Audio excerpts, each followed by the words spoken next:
کوردستانی باوەڕبین. گشت لەو خاڵانەی کە پێشتر ئاماژەم پێدا، بەڵام ئێمە ئەمانەوێ ئێوەی بەڕێز دڵنیا بکەینەوە کە چاکسازیەکی جدی لە شێوازی حکومڕانیە بەڕێوەیە. کە باسی شێوازی حکومڕانی یەکەم باسی گەیاندنی خزمەتەکە. ئەرکی سەرشانی ئەرکی سەرەکی حکوومەتمان گەیاندنی خزمەتە بە خەڵکی کوردستان. ڕاستە چەندین کۆمیتە پێک هاتووە بۆ بەدواداچوونی مەلەفی گەندەڵی و ئەمڕۆ دەستەی نەزاها دەستی بەکار کردووە و وێرانە ئیجراعاتی کردووە بەرامبەر هەندێک کەس کە ئیتیهام کراون بە گەندەڵیەوە. ڕاستە ئێمە لە کۆتایی گفتوگۆکانمانی لەگەڵ جیهەتێکی سێهەم بۆ ئەوەی بێن وردبینیەکی تەواوی داهاتەکانی کوردستان بکەن بە داهاتی نەوتەوە و هیوادارین لە ماوەیەکی نزیکیشەوە نەتیجەی ئەو گفتوگۆانە ڕاگەیانین و بە جددی دەست بکەین بە پرۆسەی تەدقیقی داهاتی نەوت تاکو کەرتی نەوت و کەرتی داهاتی نەوت شەفافتر بێت بۆ خەڵکی خۆمان. دەستمان کردووە بە گونجاندنی حەجمی حکوومەتەکەمان لەگەڵ ئەو ئەرک و بەرپرسیارەتەی کە پیش پێدراوە.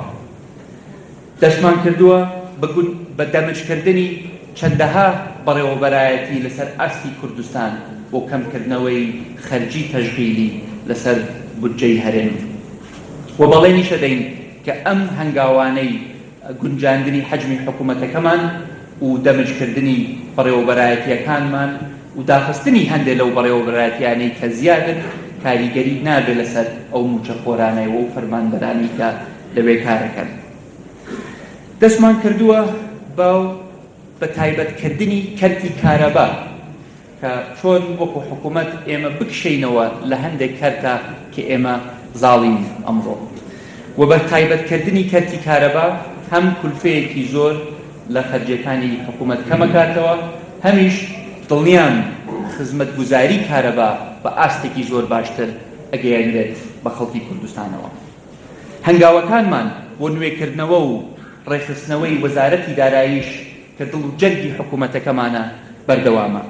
ئەمڕۆ چەندین تیممان کارەکەن بۆ داڕشتنی سیاسەتی نوێ لە باج، لە گومرک، لە چۆنیەتی مامەڵەکردن بە داهاتی گشتی، لە چاکسازی لە کەرتی بانکدا. ئێمە دەستمان کردووە بە پرۆسەیەکی تۆمارکردنی تەواوی موچەخۆرانی هەرێمی کوردستان بە سیستمێکی ئەلەکترۆنی. بەم هەنگاوە ئێمە هەنگاوێکی دوور و درێژە و هەنگاوێکی سەختیشە هەرچی موچەخۆری هەرێمی کوردستان هەیە بە فەرمانبەرتەوە، بە خانوشینتەوە، بەوانەی کە لە چاودێری کۆمەڵایەتیە موچە وەرەگرن بە گرێبەستەکانمانەوە تۆمارەکەین بە سیستمێکی ئەلەکترۆنی، بە پەنجەمۆری ئەلەکترۆنی و بە وێنەگرتنی چاو تاکو سیستمێکی گونجاو و سەردەمیانەمان هەبێت بۆ چۆنیەتی پێدانی موچە لە ئایندەدا. بەم هەنگاوە ئێمە دڵنیاین کە دیاردەی بندیوار کەمەکەینەوە لە کوردستان و دیاردەی دوو موچە و سێ موچەش هەر ناهێڵین. لە هەمان کاتیشە ئەم هەنگاوی تۆمارکردنی موچەخۆران و فەرمانبەرانی کوردستان هەنگاوێکی گرنگ و پێویستیشە بێت بۆ ئەوەی لە ئایندەدا خەڵک موچەی خۆی بە شێوەیەکی ئەلەکترۆنی ڕاستەوخۆ لە بانکەکانە وەری بگرێت. لە کۆتایی ئەم مانگە یان لە بیدایەتی مانگی داهاتووش نەتیجەی کارێکی درێژخایەن ڕائەگەیەنین کە لەگەڵ ڕێکخراوی نێودەوڵەتی بانکی جیهان وەڵد بانک ئەنجاممان داوە بۆ دانانی نەخشە ڕێگایەکی گشتی چاکسازی بۆ هەرێمی کوردستان کە پێک دێت لە هەندێک لەو هەنگاوانەی کە من ئەمڕۆ ئاماژەم پێداوە و هەندێک تێبینی و پێشنیاری تریش کە لەم ڕاپۆرتەیە پێشکەشێکرێت. ئەم نەخشە ڕێگایە نەک هەر بۆ ئێمە وەکو حکوومەت گرنگە لەبەرەوەی کە ئێمە نەخشە ڕێگایەکی بەرچاو و جددیمانە بێ بۆ ئەنجامدانی کارەکانیشمان، هەم هاوڕێکانیشمانەکە لە کۆمەڵگەی نێودەوڵەتی کە بێن هاوکار بن لەگەڵمان بۆ ئەنجامدانی ئەم کارانەیە.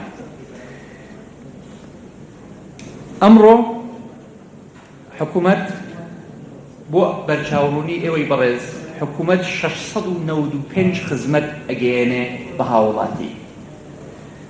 275 لەو خزمەتانە خزمەتی گشتین وەکو ئەمن و ئاسایش و کارەبا و ئاو خزمەت کە ئەگەیەنرێت بە خەڵکانێکی زۆر بەگشتی.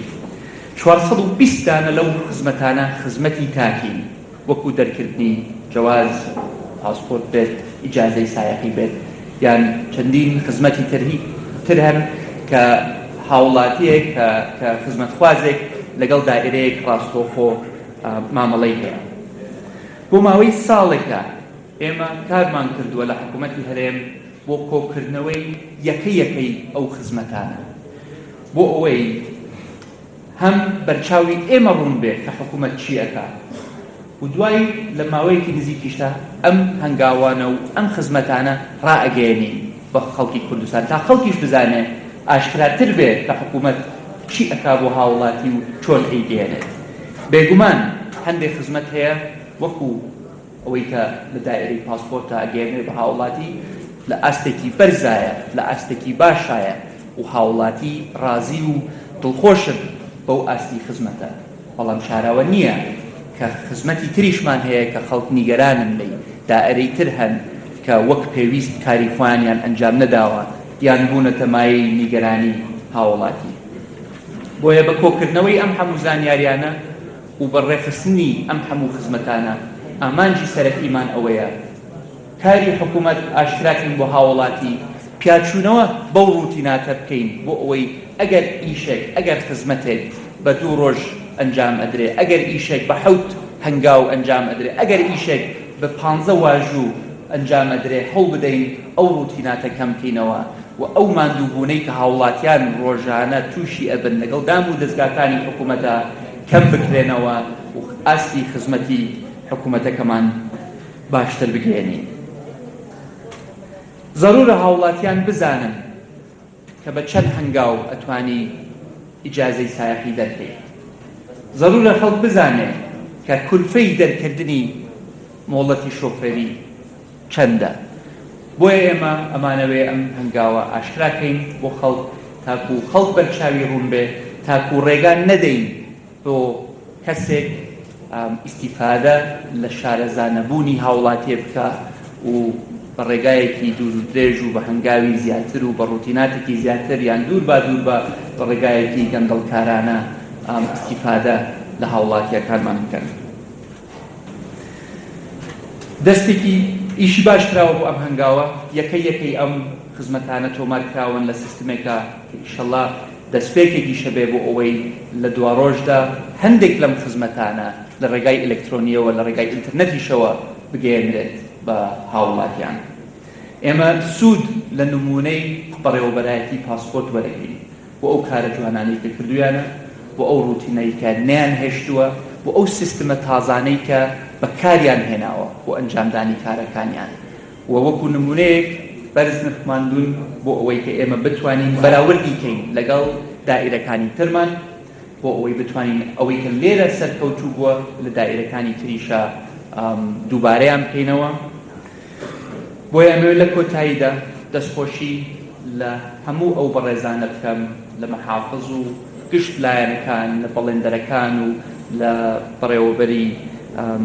بەڕێوەبەرایەتی پۆلیس و کارمەندانی وەزارەتی ناوخۆ و تەواوی ئەو لایەنانەی کە هاتوون بەشدار بوونە لە کردنەوەی ئەم بینایە نوێیە. بەڵام بەڕێزان بزانن بینای جوان خۆشە بینای جوان هەبێت، و هیوادارم ئەم بینایە هەمیشە ئەوها جوان و پاک ڕابگیرێت. بەڵام ئەگەر بینایەکی جوانت هەبێ و خزمەتێکی خراپی لێ ئەنجام بدرێت یان خزمەتێکی خراپ بگەێنرێت بە هاوڵاتیان، خزمەتێک بگەێنرێت کە ببێت دەمای نیگەرانی بینای جوانمان بۆ چییە. ئێمە لێرە لە بیرمان نەچێت هەر یەکەمان لێرە کە کارمەندی حکوومەتین، ئێمە مەسوول نین، ئێمە کارمەندی حکوومەتین. کارمەندی حکوومەت یعنی ئێمە خزمەتکاری خەڵکی کوردستانی، و لەم دائیرەی حکومیانە لەم بینانەی حکومان ئێمە ئەبێ خزمەت بگەێنین بە هاوڵاتیەکان و خزمەتی باشش بگەێنین، نەک هەم لە ڕووی ڕوتیناتەوە بەڵکو لە ڕووی ئەدایی مامەڵەکردنیشمانەوە. بۆیە من دەستخۆشیتان لێ ئەەکەم، پیرۆزباییتان لێ ئەەکەم، پیرۆزبایی لە شاری سلەیمانی ئەەکەم، پیرۆزبایی لە یەکێلێکی ئێوەی بەڕێزەکەم، و هیوادارم ئەو نمونە بەرزەی کە ئێوە ئەنجامتان داوە، ئەو ئاستە بەرزەی کە گەیشتونەتی، هیوادارم بەردەوام بن لەسەری باشتری کەن نمونەتان هەرگەش بێ هەر شاد و سەرکەوتوو بن دەستخۆش و دووبارە پیرۆز.